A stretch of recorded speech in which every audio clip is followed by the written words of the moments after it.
Lumalabas kadalasan ang abilidad ng tao kapag gipit at naiipit.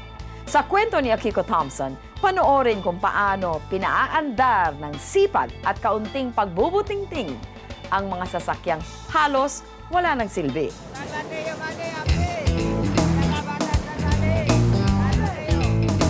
Ilang kaya sa kanila ang nakaaalam na mula sa tira-tirang parte ng US military jeeps noong World War II ang unang jeepney? Jeepney? O kung saan siya, yung history, kung saan nanggaling. Hindi eh. Sa American na jeepney, parang gano'n. Hindi ba dito sa Pilipinas yan?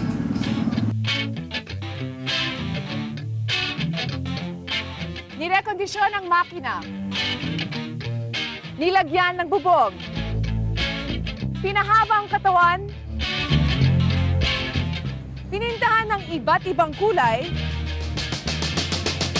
Isang pampasadang praktikal at murang-mura ang kinalabasan ng patapong GI Jeeps. Halos kasabay ng pagpasada ng jeep dito sa atin, ang pagkalat naman sa buong mundo ng sasakyang mismong idinisign ni Adolf Hitler, ang Volkswagen. Isang people's car ang nasa isip daw ni Hitler nang i-drawing niya ang Beetle noong 1932 habang nasa isang cafe sa Munich, Germany. Pero pagkatapos pa ng gyera, nagkatotoo ang pangarap niya.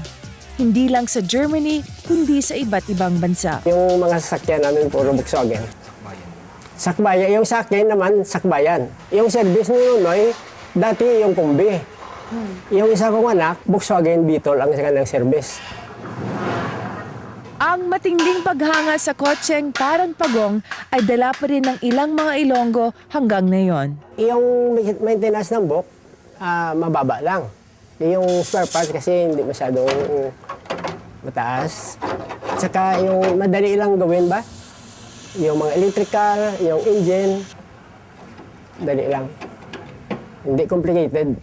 Nang nabaan to, yung gastos ko, ano lang eh, hindi pa umabot ng 5,000. Kinuha yung makina, nilinisan, kinuha yung, yung transmission, hindi pa umabot ng 5,000 yung gastos.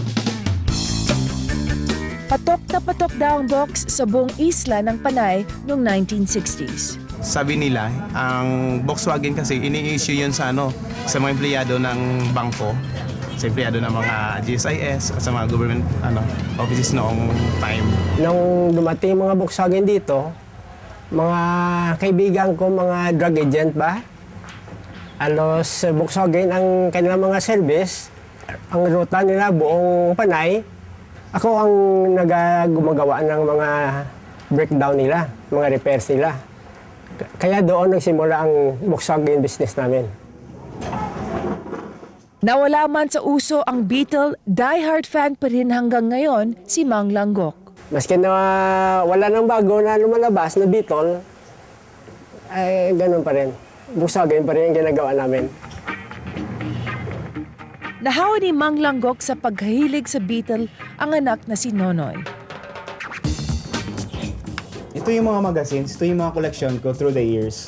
Ito yung naging reference ko dun sa pag-design namin sa mga sasakyan, lalo na yung box at saka yung body. Nahilig si Nonoy sa pagde-design at pinag-interesan niya ang mga lumang box.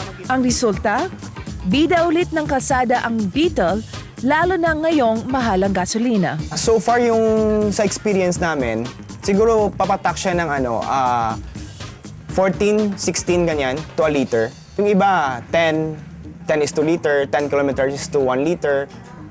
Yung iba 8. Pero yung mga maliliit na sasakyan, siyempre na yon, medyo mas economical na sila.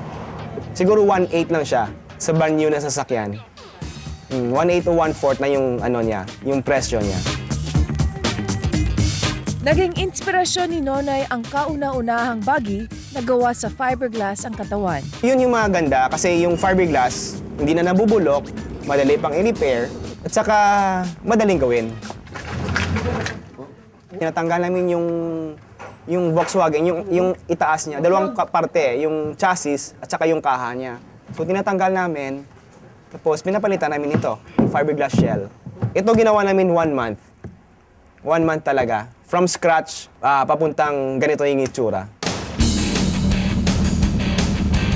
Bukod sa tipid sa gas, panlaban daw sa lubak-lubak ng kalsada ang ACR buggy ni Nonoy na ipinagmamalaki ng magamang akdol ngayon. Marami ang napapalingon sa astig na pagong ng kalsada. Na-park niya sa isang mall. So yung mga lumapit na puti, sabi niya, saan daw pinagawa to? Akala nila galing US. So siyempre proud ka rin, di ba? Dito lang pala sa Iloilo. Tsaka sa maliit lang na shop.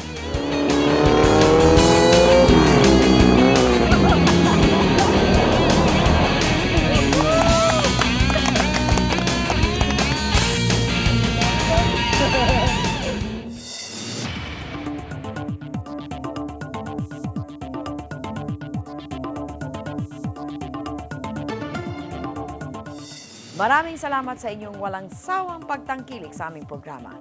Hanggang sa susunod na Miyerkules, ako po si Cheche Lazaro. Magandang gabi po sa inyong lahat.